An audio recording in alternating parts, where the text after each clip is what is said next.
નમસ્કાર.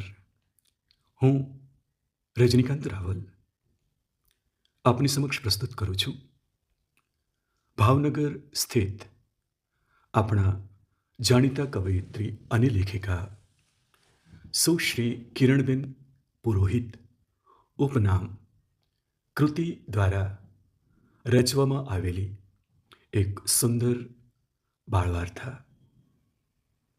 શીર્ષક ચકલીનો માળો. પ્રસ્તુત વાર્તા ગુજરાતના અગ્રણી સમાચાર પત્ર ગુજરાત સમાચારની શનિવારીય બાળપૂર્તિ ઝગમગમાં પ્રકાશિત થયેલ છે. તો ચાલો માણીએ બાળ વાર્તા ચકલીનો માળો. કેવલભાઈના ઘરના ફળિયામાં હિંચકા આગળ દાડમડી ઉગી હતી. શરૂઆતમાં તો બહુ દાડમ થતા, પણ પછી દાડમ આવતા બંધ થઈ ગયા. દાડમની ઉપર ચકલીએ માળો બાંધ્યો હતો. ચકો અને ચકી હિંચકા ઉપર અને ફળિયામાં ઉડાઉડ કરતા.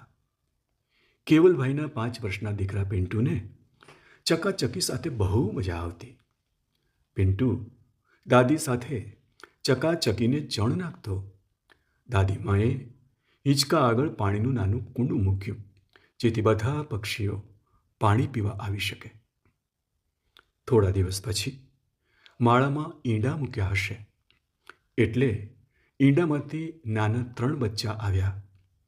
પિન્ટુને તો બહુ મજા આવી ગઈ. તેને હિંચકા ઉપર ચડાવીને દાદીમાએ ચકલીના બચ્ચા બતાવ્યા. ચકલીના નાના બચ્ચા જોવાની પિન્ટુને બહુ મજા આવતી. ચકલી ચાંચમાં ચણ લાવી તેના બચ્ચાના મોઢામાં મૂકતી. પિન્ટુ બાળ મંદિરેથી આવીને ચકલીનો માળો જોવા હિંચકા પર ચડી જતો.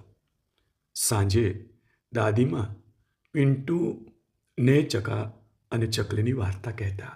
ફળિયામાં બહુ પાંદડા અને કચરો પડતો હતો. આથી કેવલભાઈએ દાડમડી કપાવી અને ફળિયામાં લાદી નાખવાનો નિર્ણય લીધો. પિન્ટુના દાદીએ દાડમડી કપાવવાની ના પાડી અને કહ્યું કે દાડમની ઉપર ચકલીનો માળો છે. કેવલભાઈએ કહ્યું, અરે ચકલી તો બીજી જગ્યાએ માળો કરી લેશે. દાડમડી કપાવી નાખીને ફળિયામાં લાદી નાખવી છે. કાલે 2 મજૂરો આવશે. પિન્ટુ દાદી અને પપ્પાની વાત સાંભળી ગયો.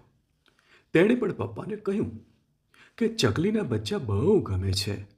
તમે તેનું ઘર તોડી નાખશો તો બચ્ચાનું શું થશે? કેવલભાઈએ કોઈનું માન્યું નહીં. બીજે દિવસે મજૂરો કાપવા આવ્યા. પિન્ટુ હિંચકા પર ચડીને બચ્ચાને જોતો હતો. પિન્ટુએ દાદીને કહ્યું, હું દાડમડી નહીં તોડવા દઉં. દાડમડી તૂટી જશે તો ચકલીનો માળો પણ નહીં રહે. આટલું બોલીને પિન્ટુ જોરથી રડવા લાગ્યો. દાદીએ મજૂરોને બીજે દિવસે આવવાનું કહી દીધું. પિન્ટુને ચકલીના બચ્ચા સાથે લાગણી થઈ ગઈ હતી. પિન્ટુ ખૂબ રડ્યો હતો. આથી તેને તાવ આવી ગયો. પિન્ટુ ઊંઘમાં પણ ઝબકીને જાગી ગયો અને જોરથી રડવા લાગ્યો. કેવલભાઈને પિન્ટુની ચિંતા થવા લાગી. સવારે કેવલભાઈએ હિંચકા ઉપર બેઠા હતા. તેનું ધ્યાન પણ ચકલીના બચ્ચા ઉપર ગયું. તેને પણ પિન્ટુનું ચકલીના બચ્ચા ઉપરનો પ્રેમ સમજાઈ ગયો. મજૂરો દાડમડી કાપવા આવ્યા, પણ કેવલભાઈએ કાપવાની ના પાડી દીધી. દાદીએ પિન્ટુને કહ્યું, પિન્ટુ, રડવાનું બંધ કર. તારા પપ્પા હવે દાડમડી નથી કપાવવાના. કેવલભાઈ પિન્ટુને તેડીને ચકલીના માળા પાસે લઈ આવ્યા. પિન્ટુ ચકલીના બચ્ચાને જોઈને ખુશ થઈ ગયો. આમ પિન્ટુનો ચકલીના બચ્ચા પ્રત્યેનો પ્રેમ જોઈને કેવલભાઈને પણ ચકલીના બચ્ચા ઉપર લાગણી થઈ ગઈ. અસ્તુ.